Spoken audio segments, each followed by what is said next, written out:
फायदा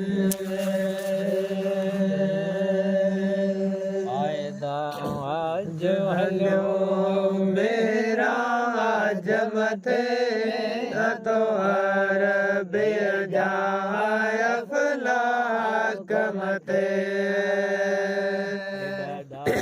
परवर है गोरा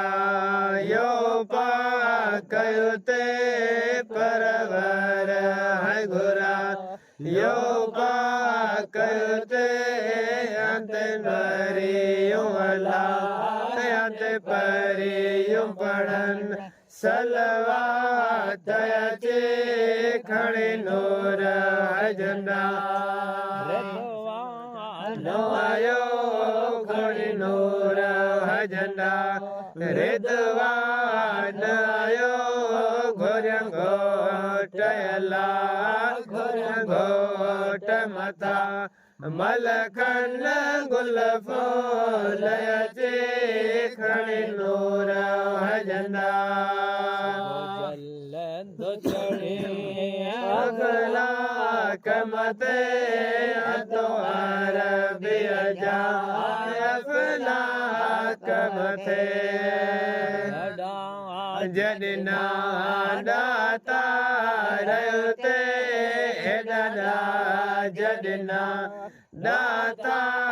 रहते अंत नाज़िल अला अंत नाज़िल थियो कुरान चे खड़े नूर झंडा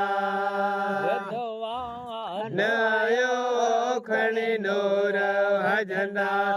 रिदवान आयो घोरं घोट अला घोरं घोट मथा मलखन गुल फूलचे खड़े नूर झंडा जुमे खेमा जगन्नाथ कब्र वेले रखा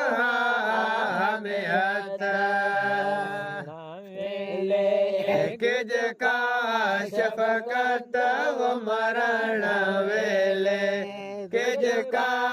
शफकत याद नाज़िल अला याद नाज़िल थियो नबुवात चे खड़े नूर झंडा नयो खड़े नूर झंडा रिदवान आयो घोरं घोट अला घोरं घोट मथा मलखन गुल फूलचे खड़े नूर झंडा जबरैल जागायो मिटे निंद्रमा मोहम्मद के आए अरशन देव के आए अरशन दे गयो सुभान लक लायक वो घूमे अरशन है घूमे अरशन वो घूमे अरशन आया वो करो शुक्रान लक लायक मेरा जहलो मुरसल गुमते मेरा जहलो मुरसल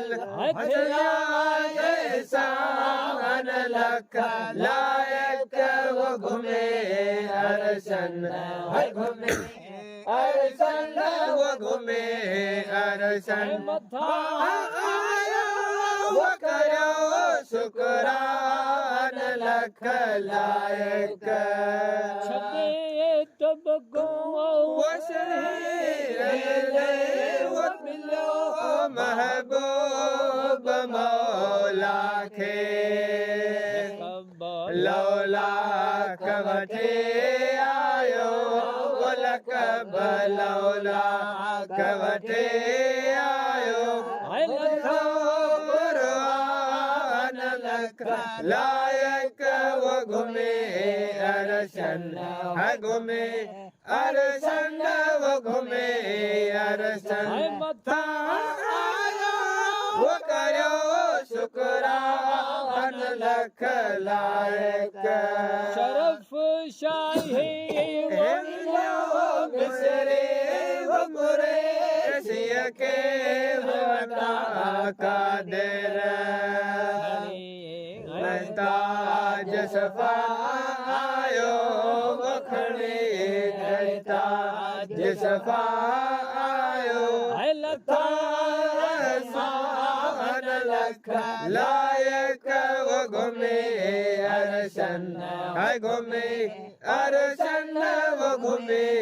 अरसन मथा